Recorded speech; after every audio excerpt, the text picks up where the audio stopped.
नमस्कार प्रिय दर्शकों, एक बार फिर से आप सभी दर्शकों का हमारे YouTube चैनल में बहुत बहुत स्वागत है।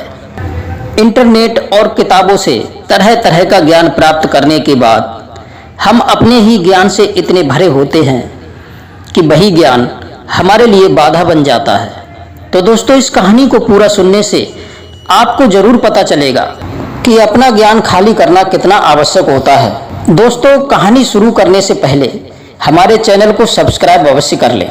मित्रों, ये कहानी 4 स्त्रियों की है जो आत्मज्ञान पाने के लिए भिक्षुकी बनना चाहती थी। वे चारों स्त्रियां काफी गुरुओं के पास जाती हैं, पर कोई भी गुरु उन्हें दीक्षा देने के लिए तैयार नहीं होता है, क्योंकि उनमें एक वैश्या थी। काफी इधर उधर घूमने के बाद उन चारों स्त्रियों को एक ऐसे गुरु के बारे में पता चलता है जो सबसे बिल्कुल अलग थे। और समुद्र के किनारे उन गुरु का एक बहुत बड़ा आश्रम था। हजारों शिष्य उनके पास ज्ञान ग्रहण करने के लिए दूर दूर से आया करते थे, क्योंकि उनका तरीका शिष्य बनाने का सबसे अलग था। वो सबको अपना शिष्य बनाने के लिए तैयार हो जाते थे, चाहे कोई स्त्री हो या पुरुष हो। लेकिन वे सबको शिष्य बनाने से पहले उनसे एक प्रश्न पूछा करते थे। और उधर वो चारों स्त्रियां शिक्षा पाने की आशा से उन गुरु के पास में जाती हैं। वो चारों स्त्रियां गुरु के पास पहुंच करके उन्हें पहले तो प्रणाम करती हैं। तब गुरुजी उन चारों स्त्रियों से उनके आने का कारण पूछते हैं। तो वो चारों स्त्रियां कहती हैं कि गुरुदेव, हमने अपने मन की शांति खोजी, लेकिन हमारे जीवन में वो शांति नहीं मिली जिसकी तलाश में हम न जाने कहां कहां कब से भटक रही हैं। और हम आपसे दीक्षा लेकर के भिक्षुकी बनना चाहते हैं और हम परम सत्य की खोज में लगना चाहती हैं। तब वो गुरुजी कहते हैं, ठीक है, मैं तुम्हें दीक्षा दूंगा, लेकिन इसके लिए पहले तुम्हें मेरे एक प्रश्न का जवाब देना होगा। यदि तुम मेरे प्रश्न का उत्तर नहीं दे पाती तो मैं तुम्हें दीक्षा नहीं दूंगा। और प्रश्न भी बहुत सरल है, क्या तुम इसके लिए तैयार हो? तब वो चारों स्त्रियां कहती हैं, ठीक है गुरुदेव, हम इसके लिए तैयार हैं। तब गुरुदेव कहते हैं, ठीक है, तुम में से जो सबसे पहले उत्तर देना चाहती है वो तो यहाँ रुके, बाकी की सब इससे दूर खड़ी हो जाओ, ताकि वो ना तो प्रश्न सुन सकें और ना ही उसका उत्तर। तब उनमें से पहले उत्तर देने के लिए एक स्त्री तैयार हो जाती है। तब गुरुदेव उससे प्रश्न करते हैं कि मान लो अगर तुम एक नाव में हो और उसमें 20 पुरुष हैं, उनमें तुम केवल अकेली ही स्त्री हो और वो नाव समुद्र में खो गई है।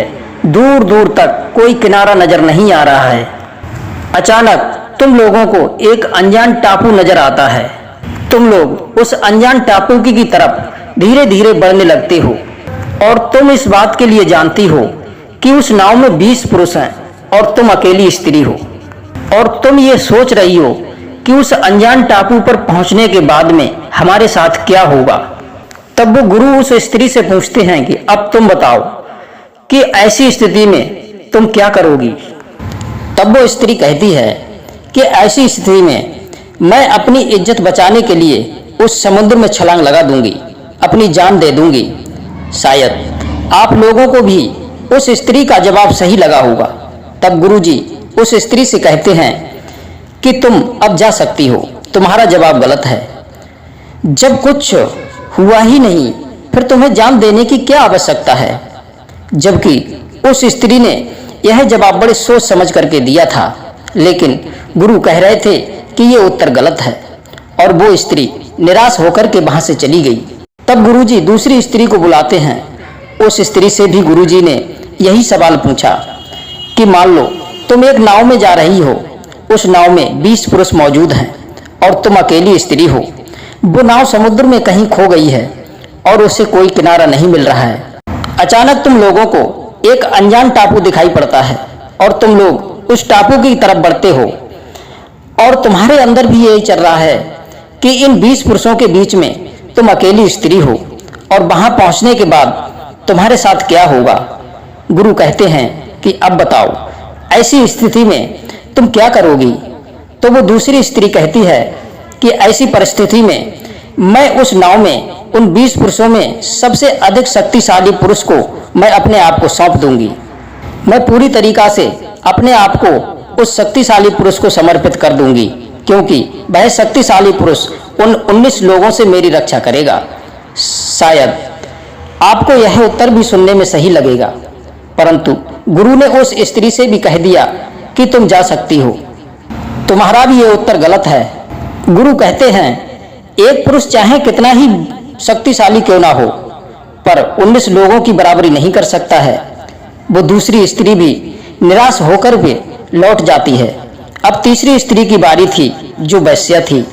अब गुरु उससे भी यही प्रश्न पूछते हैं कि मान लो तुम एक नाव में सफर कर रही हो और उस नाव में 20 पुरुष मौजूद हैं और तुम अकेली स्त्री हो, और वो नाव समुद्र में कहीं खो गई है और उस नाव को कहीं किनारा नहीं मिल रहा है, और अचानक तुम्हें एक अनजान टापू दिखाई देता है और तुम लोग उस टापू की तरफ बढ़ने लगते हो, और तुम्हारे मन में भी यही चल रहा है कि तुम उन 20 पुरुषों के बीच अकेली स्त्री हो, और वहां पहुंचने के बाद तुम्हारे साथ क्या होगा।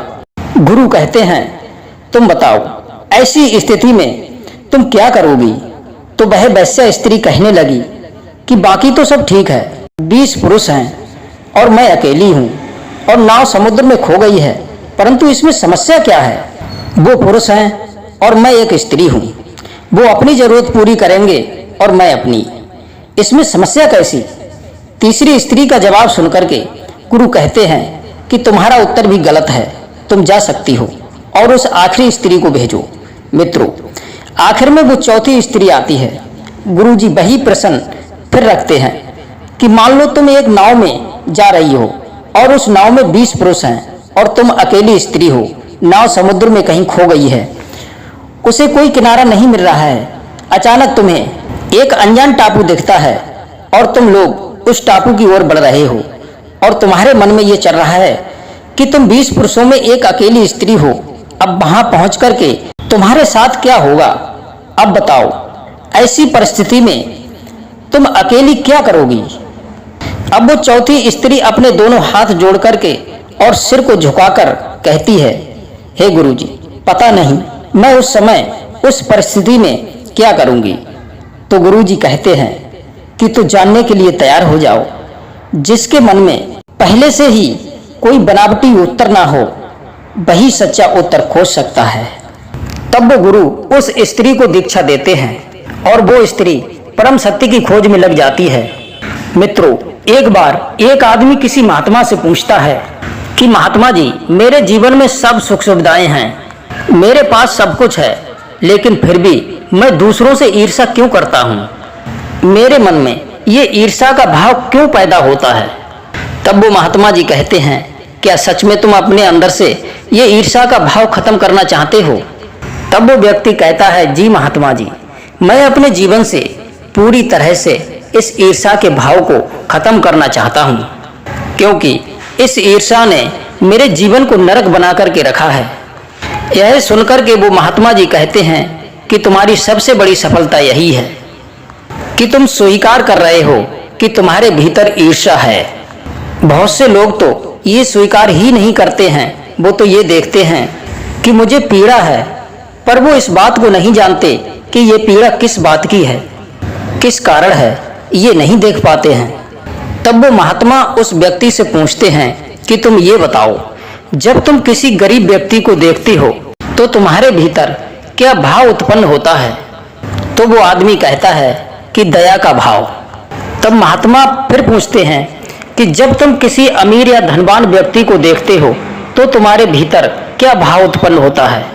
तब वो आदमी कहता है कि जब मैं किसी अपने जैसे धनवान व्यक्ति को देखता हूँ तो मेरा मन कहता है कि मैं उससे और अधिक धन कमाऊं और अमीर बन जाऊं। तब महात्मा उससे पूछते हैं, अगर सामने वाला व्यक्ति तुमसे अधिक धनवान हो तब तुम्हारे अंदर क्या भाव उत्पन्न होता है। तब वो आदमी कहता है कि तब मुझे लगता है कि मैं किसी तरह से कैसे भी करके इसे अपने से पीछे छोड़ दूं, इसे आगे ना बढ़ने दूं।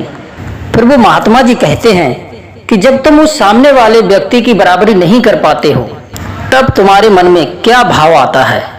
तब वो आदमी कहता है, इसके बाद मुझे उस आदमी से ईर्ष्या होने लगती है। तब वो महात्मा कहते हैं, बस इसी तरह से ईर्ष्या का जन्म होता है। ईर्ष्या का अर्थ होता है अधूरापन। जब तुम्हें ये लगने लगे कि सामने वाले के जीवन में कोई कमी नहीं है, क्योंकि तब तुम्हें लगने लगता है कि उसके पास तुमसे कहीं गुना ज्यादा है, जबकि उसके अंदर भी ये ईर्ष्या का भाव किसी और के प्रति उठता है।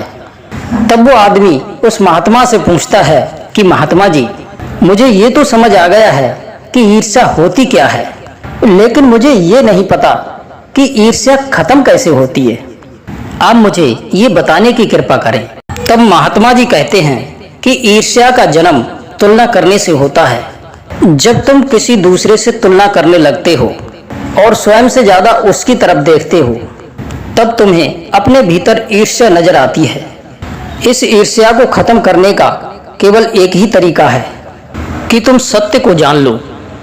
ईर्ष्या को खत्म करने का यही एक तरीका है कि तुम सत्य को जान लो, और सत्य यही है कि जैसे सूर्य की तुलना चंद्रमा से नहीं की जा सकती, ठीक इसी प्रकार से एक मनुष्य की तुलना दूसरे मनुष्य से नहीं की जाती है। और जो ऐसा करते हैं तो जीवन का अपमान है, क्योंकि जो मनुष्य जो अपनी तुलना दूसरे से कर रहा है तो वह अपना अपमान कर रहा है, वह अपनी सांसों का अपमान कर रहा है जो उसे मिली हैं। और यह जीवन हर किसी के अंदर दौड़ रहा है, और हर कोई एक दूसरे से अलग है, और अलग होना कोई कमी नहीं बल्कि एक खूबसूरती है। तब वो आदमी उस महात्मा जी से कहता है कि महात्मा जी, ये सत्य सुनने में तो बड़ा अच्छा लगता है, लेकिन इसे जीवन में उतारना बड़ा ही कठिन है। महात्मा बोले तभी तो कहते हैं कि सत्य को केवल सुनो नहीं, सत्य का अनुभव करो। तब वो आदमी कहता है कि हे महात्मा जी, सत्य को अनुभव कैसे किया जाता है। इस पर महात्मा जी कहते हैं, जैसे तुम्हें अनुभव है आग का स्वभाव है जलाना और पानी का स्वभाव है प्यास को बुझाना, ठीक उसी प्रकार इस मन का स्वभाव भी पता होना चाहिए। तुम्हें पता होना चाहिए कि ये मन कब और किस प्रकार की चाल चलता है, क्योंकि ये मन ही तो है जो तुम्हें किसी की तुलना करने पर मजबूर करता है, किसी से ईर्ष्या करने पर मजबूर करता है। तब वो आदमी महात्मा जी से पूछता है कि हे गुरुजी, इस मन का स्वभाव कैसे पता चलेगा। तब वो महात्मा कहते हैं, ध्यान के द्वारा। ध्यान ही एक ऐसा रास्ता है जिस पर चलकर आप अपने मन के भाव को पता कर सकते हो। फिर आदमी कहता है कि ध्यान करना तो बहुत कठिन है। फिर महात्मा बोले, ध्यान करना तो कठिन है पर उसे होने देना कठिन नहीं है। तब वो आदमी महात्मा जी से कहता है कि ध्यान होने का क्या मतलब है। महात्मा जी कहते हैं, जब तुम ध्यान करने का प्रयास नहीं करते हो तो ध्यान खुद ब खुद होने लगता है। जिस प्रकार तुम सांसें लेने का प्रयास नहीं करते हो परंतु वो खुद पे खुद चलती हैं। तब वो महात्मा जी उस आदमी से कहते हैं, क्या तुम बिना कुछ किए एक जगह पर बैठ सकते हो। तब वो आदमी कहता है कि बैठ सकता हूँ। महात्मा जी बोले, बस इतना ही काफी है, ध्यान के लिए इतना ही काफी है, बाकी उसके अंदर जो होता है वो उसके हाल पर छोड़ दो। यदि तुमने इतना ही कर लिया तो ध्यान तुम्हारे लिए आसान हो जाएगा। इसलिए ध्यान रहे, ध्यान तुम्हें करना नहीं है बल्कि उसे होने देना है। दोस्तों, यदि कहानी पसंद आई हो तो चैनल को सब्सक्राइब अवश्य कर दें। आप सभी दर्शकों का बहुत बहुत धन्यवाद। जय श्री कृष्णा, जय श्री राधे।